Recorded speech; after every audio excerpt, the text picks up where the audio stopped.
Получавате ли често заявки за следване в Instagram или предложения за приятелство във Facebook от хора, които не познавате?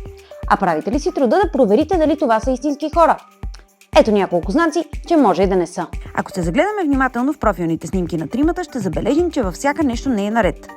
Тук, например, лявото ухо на Невена е отрязано. А ако приближим лицето на Таня и се фокусираме върху дясната част от снимката, ще забележим нетипично отражение. Повече от очевидно е, че лицето на Стоян е несиметрично. С приложения като thispersondoesnotexist.com за секунди могат да бъдат генерирани стотици профилни снимки с помощта на изкуствен интелект. Има начин да хванем в крачка такива профили преди да им дадем достъп до нашите лични снимки и информация. Изкуственият интелект, например, не е особено добър в детайлите от човешкото лице, като очи и уши. Друго нещо, което може да ни направи впечатление и да издаде, че снимката е правена с изкуствен интелект, е, например, фонът ти. Във Facebook всеки акаунт има уникален адрес, така наречения URL адрес. Обърнете внимание дали той съвпада с името на профила. Много често фабрики за тролове купуват автентични профили, на които в последствие променят името. В URL адреса обаче винаги стои името, което профилът е записал при регистрацията си. Обърнете внимание и на секцията с последователи или приятели. Колко са те? Имате ли общи познати сред тях?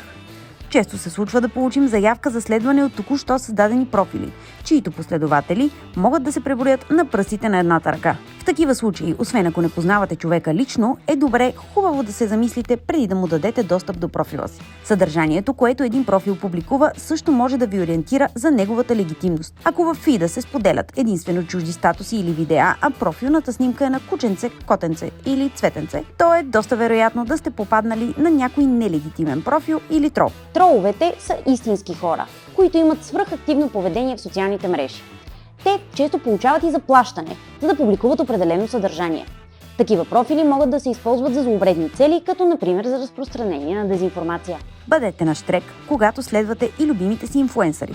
Те също стават жертва на тролове с користни цели, които им правят фалшиви профили. В тях, например, се обявяват giveaway, а за да участвате, трябва да дадете своите лични данни. Ето защо, преди да натиснете бутона Follow, проверете дали наистина това е Петър от съседния клас или е Петър тролът, който е създал снимката си с изкуствен интелект.